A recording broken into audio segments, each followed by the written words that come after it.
My name's Brian Newman. I'm with Renew Media, and you probably don't know our name because it was just a few months ago that we were called National Video Resources, and we changed our name recently to Renew Media. And we are an organization founded by the Rockefeller Foundation to help filmmakers get their films funded and to distribute them to as wide an audience as possible. How many of you in the audience are filmmakers or producers or sometimes filmmakers? Okay, so a few. We're your best friend in a sense because we have money and solutions for getting your film out there. And we were not specifically set up in any way to address open content. However, it's something we've been thinking a lot about lately. And I recently went down to the Hewlett conference at Rice University on open educational resources.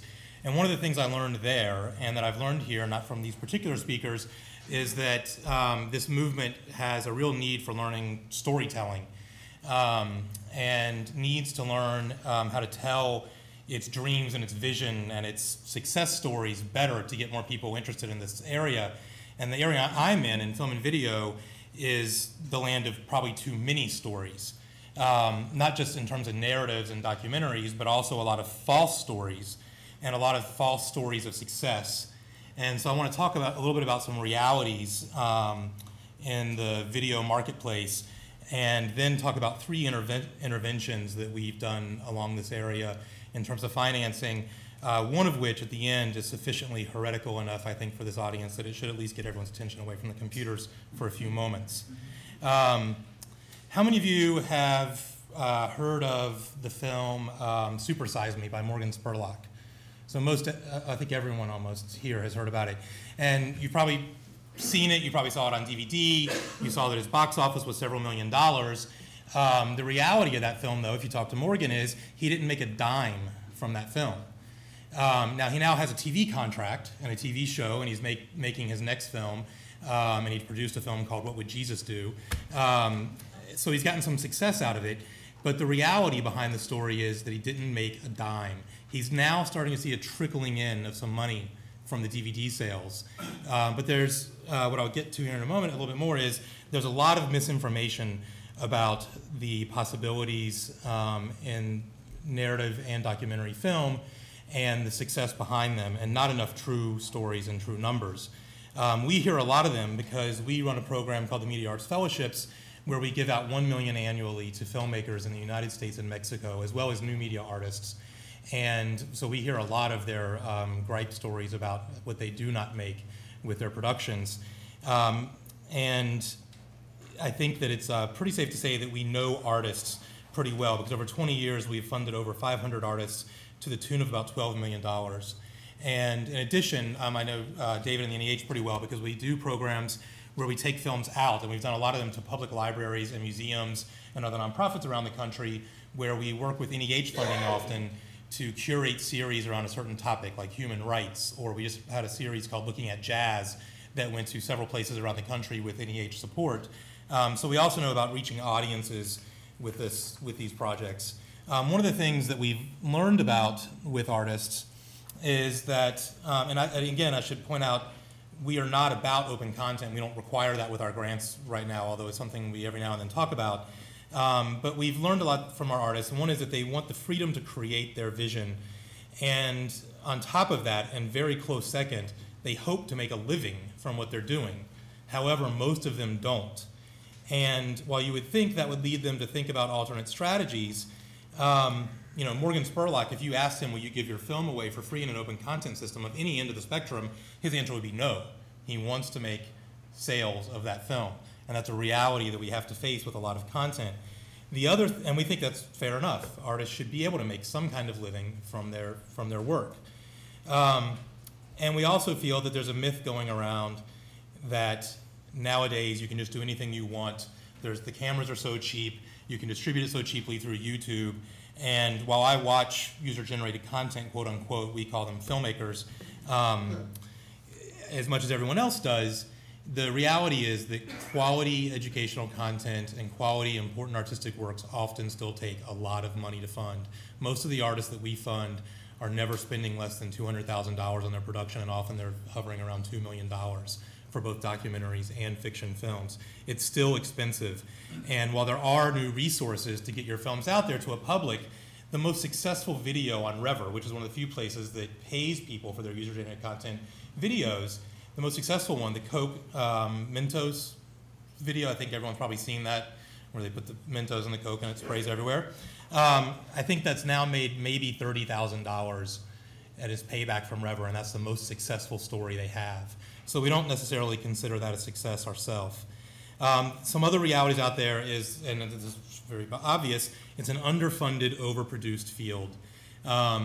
And that's probably because everyone thinks they'll be discovered and they'll become the next Morgan Spurlock, who they've heard made a lot of money, but he didn't. And the other thing we've learned a lot about from our filmmakers is they don't think about distribution or the educational use of their film in particular. And if they do, they don't do it until the film's already done, they don't have the money for it, and they're at the point where they'll just take any offer that any distributor comes to with them to get their film out to a wider public. And they don't really think in advance of the possibilities of their film and alternate ways of getting it out there. And one of the reasons is there's no real numbers out there available that tell you this is how little Morgan Spurlock made on his film. You go to Variety.com even, all you can get is a box office report. Well, the box office is nothing. It's a marketing campaign for the DVD sales, so that tells you nothing about the reality of what someone makes on their film. And so there's a real need out there for that. Some other realities we need to know about the media artists and open content and the possibilities are that while it would be great, the idea of having everything accessible, our world's knowledge accessible, free and open to the world, especially to educational, one of the places where filmmakers do make money is in sales to the educational marketplace, often at $300 a pop for a videotape, not even a DVD. And while that can seem ridiculous, it's a reality in the marketplace that we need to think of and address in thinking about open content. Most of the filmmakers we talk to are not only not open to alternate licensing or the possibilities of things like Creative Commons and other open content movements, they're not even aware they exist. As a whole, the majority of our artists that we support and that we know what they've read in Variety, and they don't know much about these alternate options. And because no one has given them a viable model which could pay them a living for their work, they often are very resistant to the notion. And if someone can give them that possibility, that might work. And we started to tell some stories ourselves that help there. And I'll talk about those real quickly now. And I want to talk about two interventions first that we've had. And one is that in talking to Peter Kaufman and others, actually, we started thinking about, and actually talking to Kara Mertes, who used to be the head of POV on PBS, and she's now at the Sundance Documentary Institute. We started asking the question, well, what would some other models be for this? Is there a way that perhaps we could think about funding media artists up front, maybe a little bit more for their work, and that can guarantee that maybe they make something on their work? And what if you even let them possibly put it out in the marketplace for a limited window of time, and they could profit from that work? They could sell it to whoever the highest bidder is and hope they make money from it, whatever. But it's a stipulation of your funding. It had to revert to some other alternate licensing scheme after that window of time. Perhaps after 5 years, it went back into the public domain or into Creative Commons license with attribution, et cetera. What would those possibilities be? And we found in asking that question that we're getting artists, especially established artists, who realize they've not made a dime and they're struggling and there's no longer teaching jobs to support their careers anymore. They're open to those ideas. And so we don't have a lot of money to play with. Our money predominantly comes from the Rockefeller Foundation, Ford Foundation, and others, and we are a re-grantor. So we can't do a lot, but we just decided to do, for our 20th anniversary this year, we decided, what if instead of hiring someone and paying them money to make a commercial about us, what if we gave the money to artists, but we sampled this idea, and what we did is we put out a call to all of our artists saying, we'll give you money up front to make a less than 1 minute short piece, and our only stipulation is that you have to make it under a Creative Commons sampling license. And we were amazed that we actually got a really good response from tons of our artists. We were able to finally select 5 because of all the money we had to pay. And they ranged from emerging to established artists, very diverse. I actually had a website that I had emailed in to show everyone, but for time's sake, I'll just skip it and say that we got some great works, which we premiered at the Tribeca Film Festival just a couple weeks ago. They're on our website, which is renewmedia.org. So very simple to find, and they usually pop up right on the first page as an advertisement. You can click on them. We made a deal with iSpot, which is, I don't know if everyone knows iSpot, EYEspot.com. It's an online website where you can mix and mash video. They have a very simple editor. It's almost like an iMovie. That's you can load your content, you can mix it with other people's content, you can mix it with Creative Commons songs and spit it back out to your cell phone if you want. And we've got all those works up there, and we're now encouraging the general public to take those same works, mix them, mash them up, and we have a contest where those same original 5 artists will decide who wins it. And we actually don't know what the prize will be yet, but we're hoping that a company will give us something to give away. The second intervention, which is very simple to describe, is as I mentioned before, there's a lot of false stories, but not a lot of reality.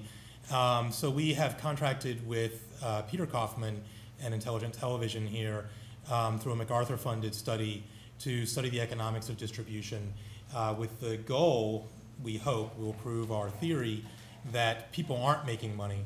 If you look at the amount of money going into the productions and the amount of money coming back to them, there's a gross disparity, and perhaps when you have the numbers in front of you, we can start to tilt the thinking of the foundation world, other funders, public media funders as well, and the filmmakers themselves to realize, wait a minute, not just Morgan, but no one is making money.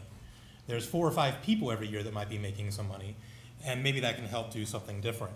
So those are 2 easy interventions that we've started, and all of those will be available on our website. So I have some proposals that I have thought about for the financing of open video that we need to think about, and then I'll go into our third intervention very quickly.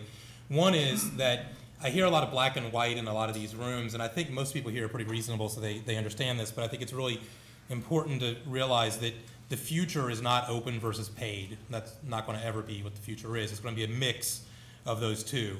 And it's not going to be top down versus bottom up. There's going to be user-generated content, and there's going to be stuff that's funded by HBO and whoever else. And those 2 worlds are going to coexist just like every other technology. We always settle into some kind of medium. The other is that the commercial, non-commercial split is pretty much fiction. And we need to realize that most of the producers that are making stuff for educational use are also hoping to make it for commercial markets, et cetera. The other is, and this is very simple, but broadcast will not die. There'll be hybrid models, but it's nowhere near dead. The other is that neither is text. I think it was back in 1990 that Gregory Ulmer first proposed the idea of electracy, the idea of the movement from orality to literacy to electracy, which is electronic-enabled thought processes, business models, everything around the idea of a mix of gaming, web, video, all coming together for a new electronic-enabled thought. And that was something he proposed back before someone had come up with the ridiculous term of Web 2.0 for what we envisioned the web back a long time ago. There's nothing new about what's going on the web. This is stuff, I mean, we were supposed to right now be in virtual reality goggles talking to each other and zooming through cyberspace to pick out what we wanted, and we're still way behind. So that's the other thing, is technology is slow. And so we've got to kind of use duct tape to pull together the innovative projects that we want. The other thing that we think is really important to keep in mind, and when you're dealing in educational settings, people don't talk about it, so we say students, but I woke up one day and realized when I was reading the paper and they keep on saying that consumers keep buying, that I'm the consumer. That's me as well as everyone else. And so I think we need to realize that the consumer is king, and we need to focus on what the audience wants, not what we want them to want. And so what I'm kind of getting around to with all of this is that we need pragmatic solutions, and that nonprofit and education and philanthropy need to start thinking about pushing innovation with new ideas that are very much practical, pragmatic, and can offer new solutions for getting this content out there, and that maybe combine different processes to get to where we want with open content at different varieties of the spectrum. So this is our last intervention, the one that hopefully will wake the room up a little bit, called the Reframe Project, which we have just now officially launched with support of the MacArthur Foundation and in partnership with Amazon.com.